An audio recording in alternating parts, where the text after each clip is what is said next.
Frankly, we did win this election.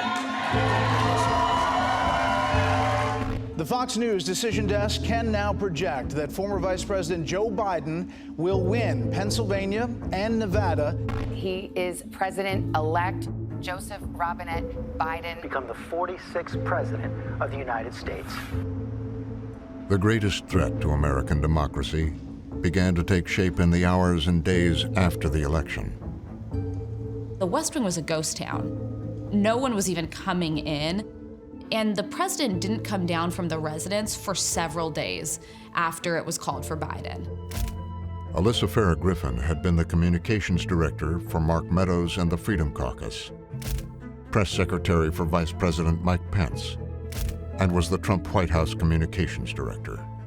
I passed into the Oval Office just to kind of see how he was doing. He seemed just kind of resigned to it. There was one moment where he was watching Joe Biden on TV and says, "Can you believe I lost to this blank guy?" So there was an acknowledgement, but then it went completely a different direction. He had questioned elections before, with the Emmys and the Iowa caucuses, and an old friend told him he'd help him do it again. Rudy Giuliani, the former New York mayor, his personal lawyer. Trump gives the keys, essentially, to Rudy Giuliani, not his campaign lawyers. He says to Rudy, "Do what you need to do to help me stay here." If we don't fix this, Sean, we'll never have a free and fair election, at least for the next 30 or 40 years. There is strong evidence that this was an election that in at least 3 or 4 states and possibly 10, it was stolen. The reality is dead people voted.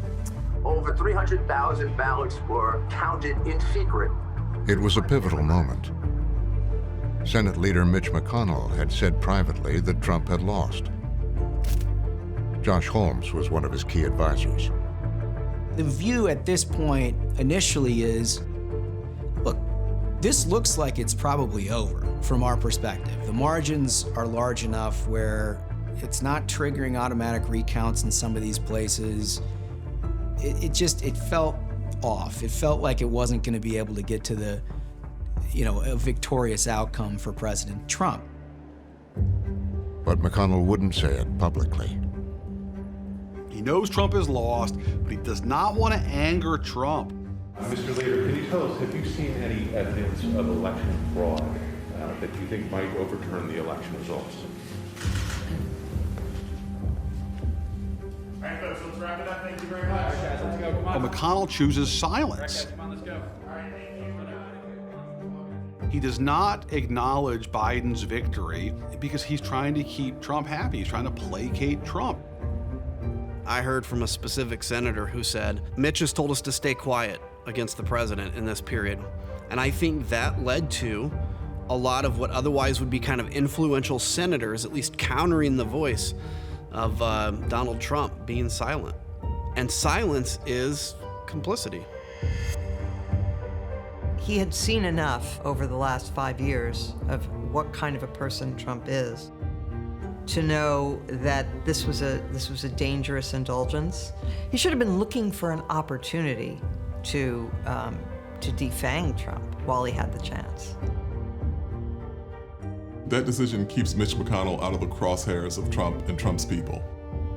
But more perniciously, that gives a lead time for the most fantastic and outrageous conspiratorial ideas to really just start circulating.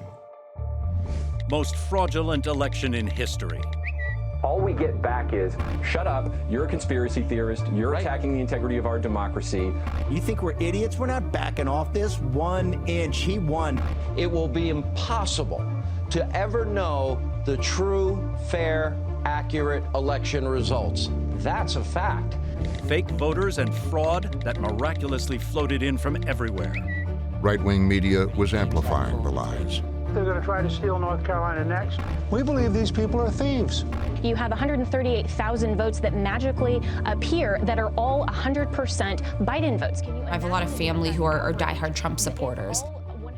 It was frustrating to me to talk to my family who'd be like, well, listen, no, I think it was stolen. He's gonna have another 4 years. And I'd be like, guys, that's not true. It was not stolen. He is not gonna have another 4 years. But then you flip on the news and some other senior White House official is lying to the public. We have what appears in some sense to be an immaculate deception. There is tremendous evidence of widespread voter fraud. Detroit, about ballots brought in there, new ballots in the middle of the night. They miraculously found enough ballots to call the state for Biden. Votes being subtracted from President Trump and appearing on the Biden side of the scale. What was incredibly shocking to me was the number of Republicans and lawmakers who, quote unquote, should know better. They are setting the stage to potentially steal an election. Who were encouraging the president, who were standing by him. But Trump has not lost. Do not concede, Mr. President. Fight hard. 20,000 dead people on the Pennsylvania voters' roll. You got more than 10,000 dead people confirmed in Michigan to have voted. Georgia, we've been told 10,000 dead people voted. You might see one of these prominent Republicans come on the air and deliver a fire and brimstone speech. And President Trump won this election, so everyone who's listening, do not be quiet. Do not be silent about this. We cannot. And you might ask yourself, do they really believe this? And the answer in almost every single case is no. They don't believe it. I never once talked to anybody that believed any of this garbage. 99.9% almost of congressmen and women in the Republican Party know that the election wasn't stolen. They're just too cowardly to say it. And frankly, in a republic, that's frightening.